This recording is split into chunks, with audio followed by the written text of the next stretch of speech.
How'd you do that? I'm the Batman.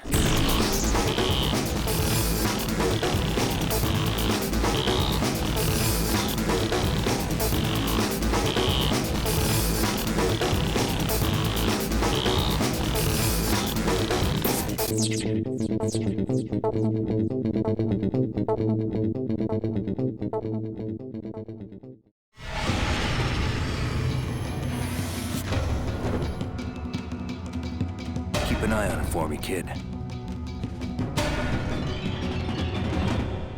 I think the intention was to bring together a new group of talent to sort of give the new Batman sort of a fresh take. And it was very daunting, very difficult to follow in the footsteps of the great Batman the Animated Series. As we'd all get together and I talked with people, we sat there, we go, what things can we change and what things shouldn't we mess with? I think you could mess with villains, I think you could mess with side characters, but I don't think it's the best idea to change Batman. What was important to us in doing the new series, The Batman, was to show Batman as he hadn't been seen before at a point in his career that hadn't been the subject of the prior series. So in our show, Batman is young. He's maybe Batman year 3.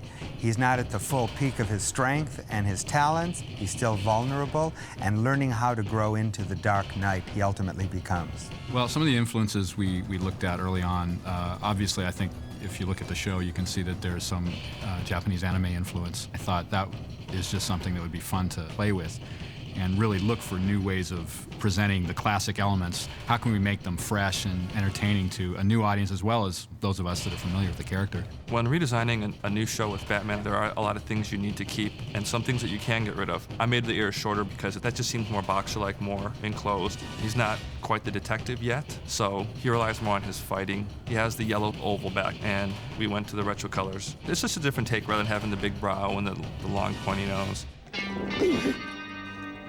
The Batman? What if I hadn't been decent?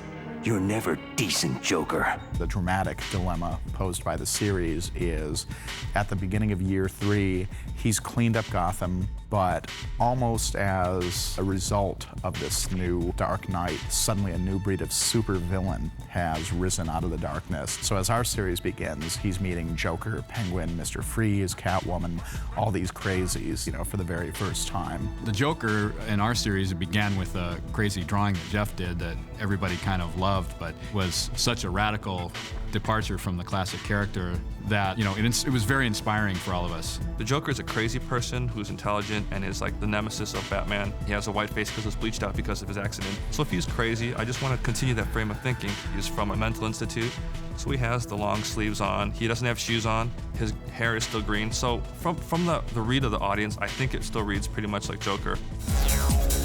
Bruce Wayne, king of the castle, ruler of the roost. Have we met?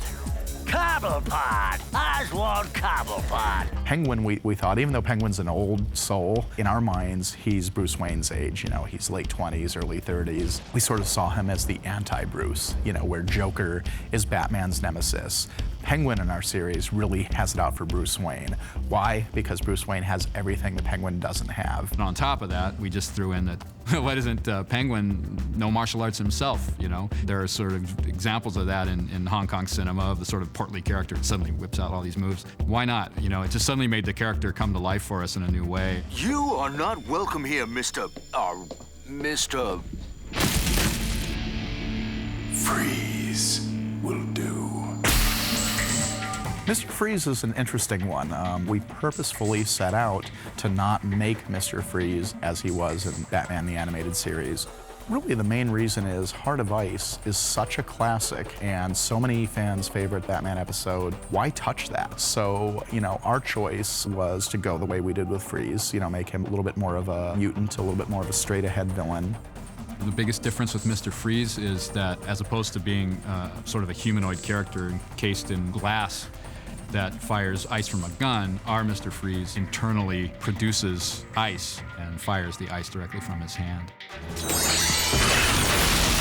I think across the board, we wanted to take villains who were typically strange variations on like crime bosses and sort of make this show less of a crime show and more of a superhero show. This show is so much fun. It's incredible. Everybody involved loves the character, from voice talent to artists to writers. There's a great sense of responsibility and also a great sense of honor in even being entrusted with this character. It's just an amazingly gratifying experience. It's pretty much a kid's dream to get to redesign like the Bat universe. You look back and you just see a fresh take on things, which I think is really cool.